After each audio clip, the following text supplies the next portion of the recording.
Praise the Lord. Good morning. கர்த்தர் நல்லவர், அவர் கிருபை என்றும் உள்ளது. எஸ்ரா 9ஆம் அதிகாரம் 9ஆம் வசனம். ராஜாக்கள் சமூகத்தில் எங்களுக்கு தயை கிடைக்க செய்தார்.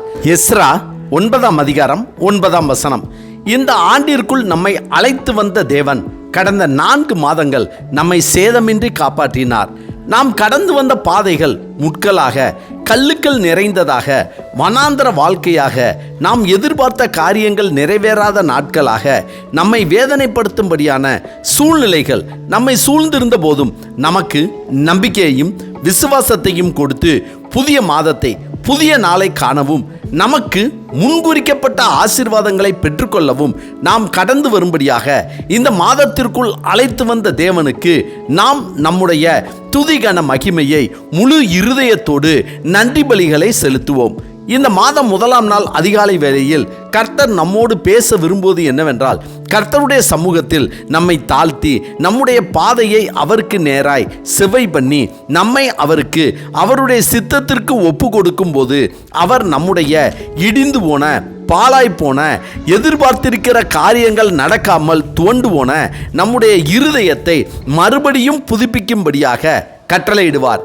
அதற்குரிய தயையை ராஜாக்களிடமும் அதிகாரிகளிடமும் பிரபுக்களிடமும் நாம் எதிர்பார்க்கிற நபர்களிடமும் கிடைக்கும்படியாக கட்டளையிடுவார். அதாவது கர்த்தர் இந்த மாதம் நம்முடைய வாழ்க்கையில் இடிந்து போன, பாழாய் போனவைகளை புதுப்பிக்கும்படியாக கட்டளையிட்டு அதற்கு தயை கிடைக்க செய்வார்.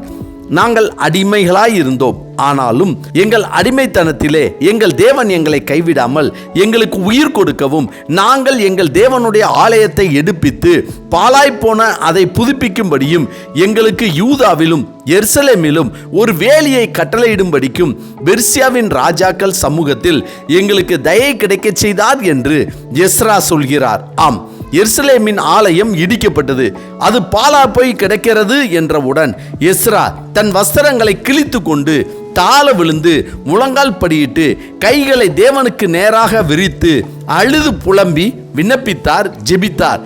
கர்த்தர் அதை கேட்டு இடிந்து போனதையும் அழிந்து போனதையும் பாழாய் போனதையும் புதுப்பிக்கும்படியாக கட்டளையிட ராஜாக்களின் சமூகத்தில் தயை கிடைக்க பண்ணினார். கர்த்தருக்கு பிரியமானவர்களே, தேவனின் ஆலயமாக இருக்கிற நம்முடைய இருதயத்தை நமக்கு எதிரான சூழ்நிலைகளும், நம்முடைய எதிரிகளும் சத்துருக்களும், நம்மேல் பொறாமை கொண்டவர்களும், நம்முடைய துரோகிகளும், கர்த்தருக்கு முன்பாக நாம் செய்த பாவத்தால் வந்த வேதனையாலும், கர்த்தருக்கு பிரியமில்லாத வழியில் சென்றதன் விளைவாக வந்த தொல்லையின் விளைவாலும் நம்முடைய இருதயம் பாழாய் போய், நொறுங்கி போய், இடிந்து போய், துவண்டு போய் இருக்கலாம்.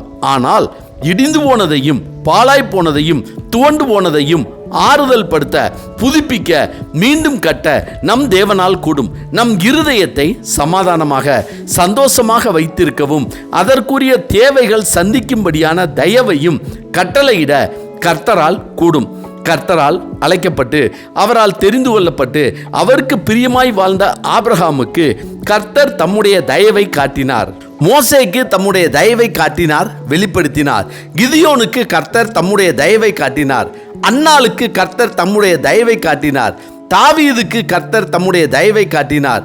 போவாஸ் கண்களில் ரூத்துக்கு தயவு கிடைத்தது.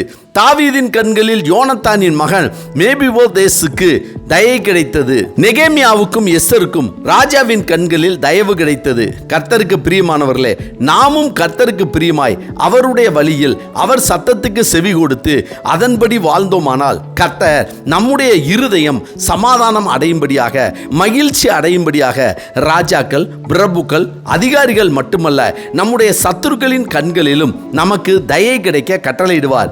எனவே இந்த மாதம் நாம் கர்த்தருடைய சமூகத்தில் காத்திருக்கும் போது நம்முடைய வாழ்க்கையில் இடிந்து போன, துவண்டு போன, பாழாய் போன, மூழ்கி போனவைகளை புதுப்பிக்க தயை பெறுகிற மாதமாக இருக்கும். ஆமென். ஜெபிப்போமா. சர்வ வல்லமை உள்ள சேனைகளின் தேவனாகிய கர்த்தாவே, உம்முடைய சமூகத்தில் எங்களை தாழ்த்தி உமக்கு நேராக எங்கள் கரங்களை விரித்து நாங்கள் ஜெபிக்கும் போது பரலோகத்தின் தேவனாகிய கர்த்தர் அதை கேட்டு எங்களுடைய வாழ்க்கையில் இடிந்து போனவைகளையும் பாழாய் போனவைகளையும் புதுப்பிக்கும்படியாக ராஜாக்கள், அதிகாரிகள், பிரபுக்கள் மற்றும் சத்துருக்களின் கண்களிலும் தயவு கிடைக்க கட்டளையிட வேண்டும் என ஆண்டவராகிய இயேசு கிறிஸ்துவின் இன்ப நாமத்தில் ஜெபிக்கிறோம் நல்ல பிதாவே. ஆமேன், ஆமேன். கர்த்தர் நல்லவர், அவர் கிருபை இன்று முழுவதும் நம்மோடு கூட இருப்பதாக. அம்மேன்.